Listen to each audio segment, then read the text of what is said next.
Welcome to Jason Mitchell Outdoors Television.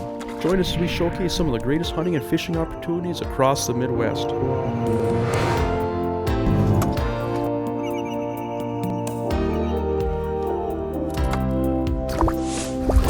There, we got him.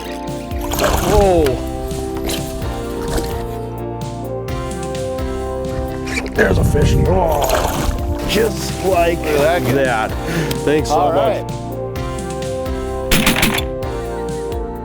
That's a beauty. Got it.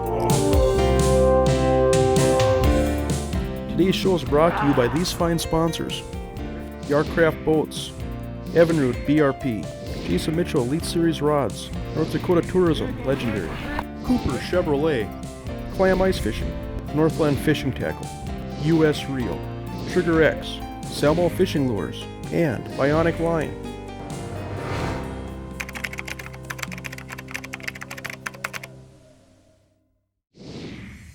Follow Jason Mitchell Outdoors online at jasonmitchelloutdoors.com or become a fan on Facebook.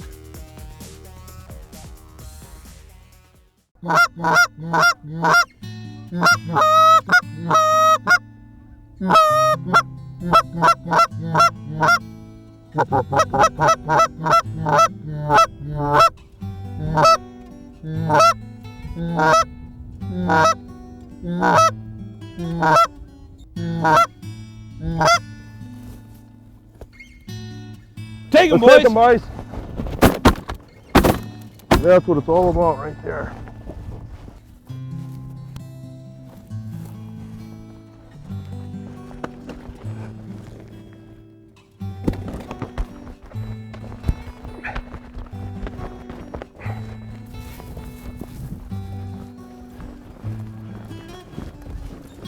Oh, there's a lot of geese coming. Welcome to this episode of Jason Mitchell Outdoors. One of my favorite things in the world is decoy hunting Canada geese. Today's show takes us near the Missouri River in central North Dakota, which is just a premier flyway in late season is where it's at. These birds coming out of western Alberta, and it's a great opportunity for hunters every year. Here comes some.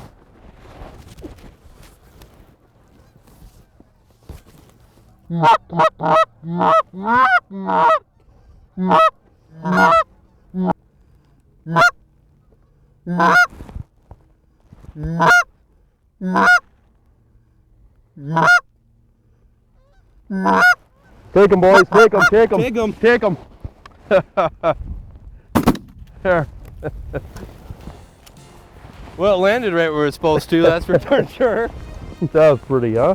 Yeah. Chris, when you're scouting, obviously you're trying to set up where you see birds, but what are you looking for as far as, do you have any preference as far as how far off the river, certain situations, conductive for certain types of crops, whether you're up on the hills or in the river bottom? Is there anything that you're looking for in that situation? I prefer to hunt corn. It's a lot easier to hide, and as it gets cold, the birds typically key into the corn. We've had a mild fall this year. We're finding a lot more birds in the wheat into the late part of the season, which makes it a little bit more difficult to conceal the blinds. But wherever the birds are feeding, you just got to take it what they want. Another thing too, you're talking about corn. Every once in a while you get that really, really nice weather that just kills you, where it's way nicer than what it should be. Right. Like as in warm, where you're sweating out here. And in those situations, it seemed like the birds would come out even later that were in the river bottoms feeding on the irrigated corn. Because 3 or 4 kernels is like putting plutonium in a coal furnace. Sure. They don't have to, do anything. There'd be just a few birds that would be going out into the hills and wheat stubble that it's like they didn't know about the corn, or they just were doing their own thing. And those buggers would still come out where you could still get a crack at them sometimes when it gets really, really nice.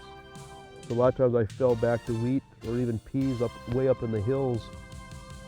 I was hunting a small percentage of the birds that were around, but at least they would come out.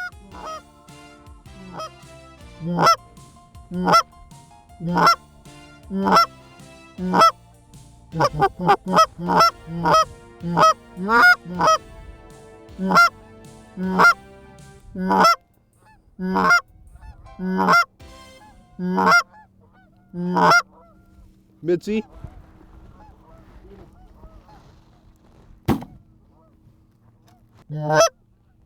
Take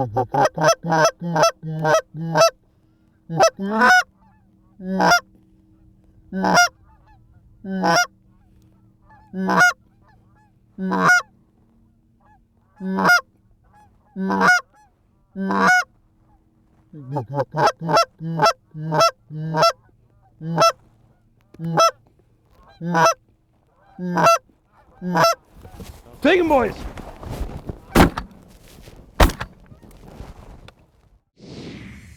Follow Jason Mitchell Outdoors online at jasonmitchelloutdoors.com or become a fan on Facebook. Boy, Chris, when we look at Canada goose hunting, look how far we've come. Remember the one goose limit? I mean, that was, what, 20 years ago? When the decoys that you could find were shells? When a silhouette was, the most realistic decoy out there? The limits went up to 2, the limits have bumped up to 3. In some states are even higher. Obviously the equipment's gotten better and better, but you know what? At the end of the day, the opportunities are just so much more tremendous now than they were even 20 years ago, aren't they? Yeah, there's a lot of geese all the way to the end of the season. Usually using big spreads, realistic concealment, and the birds generally cooperate most days of the year. And the other thing too is that you look at geese compared to, like, say, deer or pheasants, and a lot of people grant you permission. You can shoot all the geese you want, just don't shoot my deer. Do you run into that a lot? Yeah, we run into that quite a bit. I'm not a deer hunter, I just concentrate on waterfowl, and so we run into that situation quite a bit where we let them know, hey, we're after geese. And it's there's a lot of posted ground, but there's a lot of farmers that'll let you on. Mm-hmm. What are some of the key things as far as decoys? I mean, what's the look that you want to achieve when you're out in the field, when you're setting up decoys? What goes through your mind, Chris? Well, it sounds simple enough, but I just replicate what the birds were doing the night before. As is the case this morning, the birds were feeding down the windrows. We just replicated what they were doing yesterday into this morning. And the birds generally, they're going to come back, and if you give them the same look, they're not, there's something they're used to, and they're going to come in a lot better. Mm-hmm.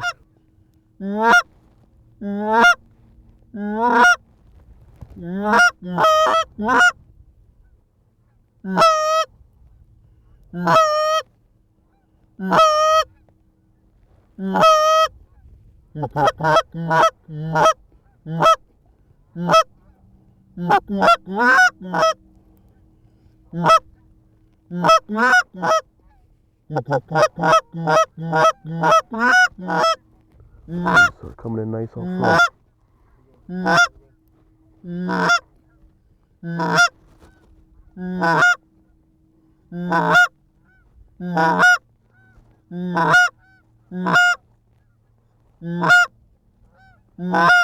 Here they come. Take 'em, boys!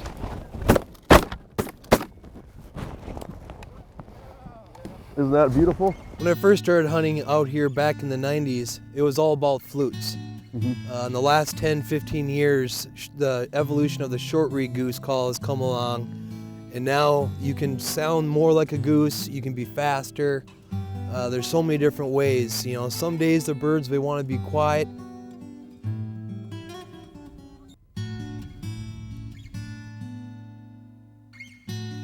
Some days they want to hear a lot of noise.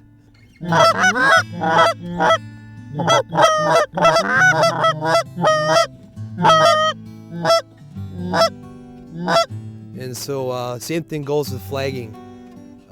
We started using the flag back in the day. It really started to help. Nowadays, it's still one of those go-to things. As a lot of people say, you'd rather have a flag than a call. Yep. And it really helps that motion to help draw birds' attention. Well, you can always from a flag distance. upwind of you. That's right. Absolutely. And back when the T flags first came out, I think Randy Bart's really pioneered that. But it came from the East Coast, and then they kind of fine-tuned it over in Minnesota. But you could do no wrong with it, and it was almost like a spinning wing decoy for ducks. But as birds have gotten conditioned and evolved, now like you were describing earlier, using flags on longer poles, being really careful, flagging on the corners, and the birds aren't looking right at you, because the downfall of flagging is that it does compromise your concealment, and so that's something to think about as well. But Yeah, all those are tools that can, help decoy these birds even better.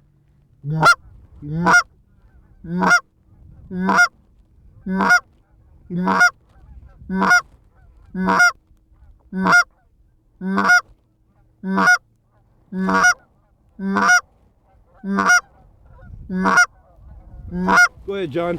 Shoot the one, John. There we go.